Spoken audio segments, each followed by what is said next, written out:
Dear viewers, welcome back. We are still joining the journey of our sister Shariffa Carlo and her struggle to join Islam. Welcome back, Sister Shariffa. Thank you. And what is the most challenging Islamic duty that you find challenging for you? Well, as I said before, I do have a problem in letting go of control. So for me, the most difficult part of Islam is that I have to let go. I have to say, this is it. You know that Allah is in charge. You know that Allah is not out to get you, that whatever happens, there's good in it. And to just let things happen the way that Allah wants them to happen. I want to change it. I want to fix it. And sometimes it's not meant to be fixed. Sometimes the broken thing is actually the good thing for you. And this has happened to me so many times. I have a situation and I feel like, okay, how am I going to deal with this? How do I fix this? But if I just leave it alone, I find out that that was so much better than what I had planned. So it's putting complete trust in Allah and letting go of the feeling that I have any control. And to put in my mind, Allah knows and I know not. We never know the wisdom behind things. Subhanallah. Subhanallah. And what is the nearest hadith, sayings of the Prophet Muhammad sallallahu alaihi wasallam, or ayah to your heart? It's not so much an ayah, but it's something you find throughout the Quran, where it says, "Inna alladhina amanu wa amilu salihat," except for the people who believe and do good deeds. I noticed that everywhere in the Quran that you see this, you never see belief without action.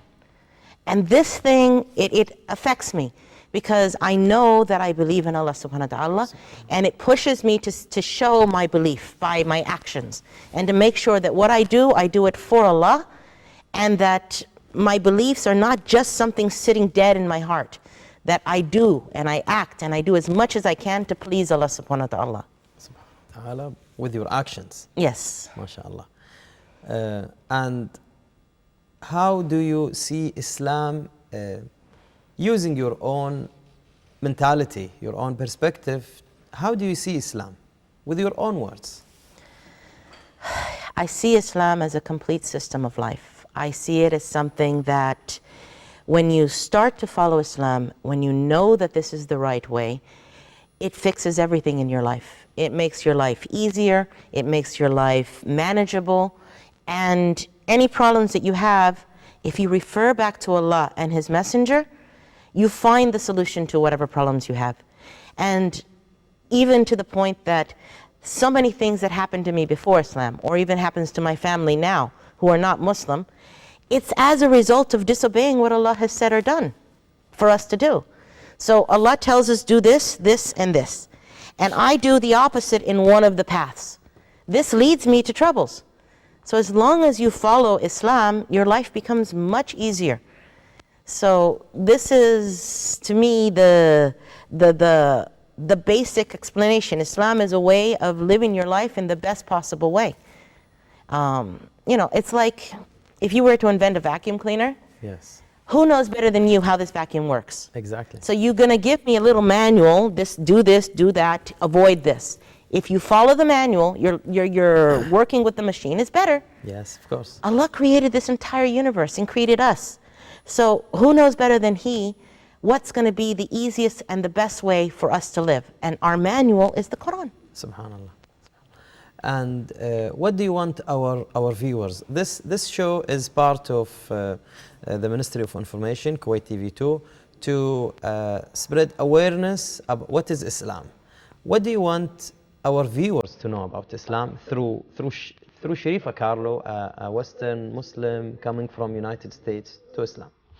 The first thing, Islam is not what you see on the television set, on the news, okay? First thing. It's not blowing people up. It's not oppressed women, okay? People forgot to give me the memo that says that I'm oppressed. I am not oppressed. We are television, by the way. Yes, I know, but I'm talking about the mass media that tries to make Islam look bad.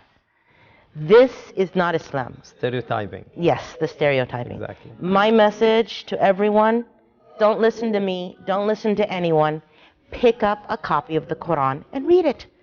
Pick up the books of Muslims, by Muslims, for Muslims. So you know what Muslims believe.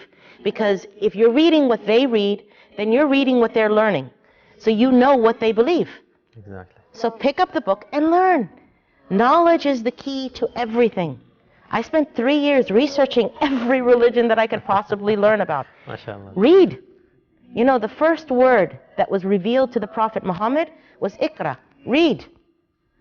So this is what I say to anyone. Pick up the books, read, and learn for yourself. Then decide. Hopefully they can find books that are not biased, authored by a good author. Well, here in Kuwait, it's easy. You can go to any of the places, IPC, TIES, any of these places, and say, I want a book that you give to the Muslims when they become Muslim. I want to know what they believe. And they will give you any book that you want. Yeah. I remember I was in Denver, library, one of the libraries one day, and I went to the Islamic books section. I could not find a single book, even for an American author, that is, I can say this is a good representative of what is Islam all about.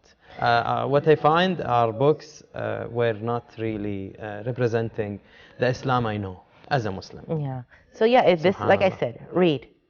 But read the books that are meant for Muslims, because who knows better than the one who writes for Christians what Christianity is about? Exactly. And who knows better what is meant for Muslims or what they believe than the one who's writing for Muslims? Exactly. A message that you send through Kuwait TV to your family. To my family, basically I would like to welcome them to Kuwait and to come and see Islam with their own eyes. Subhanallah. And a message that you say to Kuwait? To Kuwait. To Kuwait, the majority of Kuwaitis are Muslims. This is a precious gift. This is something that those of us in other parts of the world, we have to fight and claw our way to find it. Appreciate it, and please follow it, and remember Allah. Alhamdulillah. Don't go looking for anything in this dunya. Go looking for Allah. Alhamdulillah. Alhamdulillah. We are very thankful for your precious time and for joining us tonight. Thank you for sharing your personal experience with Islam and your struggle and the way you made to join this great faith. You are welcome to Islamic nation and to Kuwait and to our hearts. Thank you very much for joining us tonight, Sister Shariffa.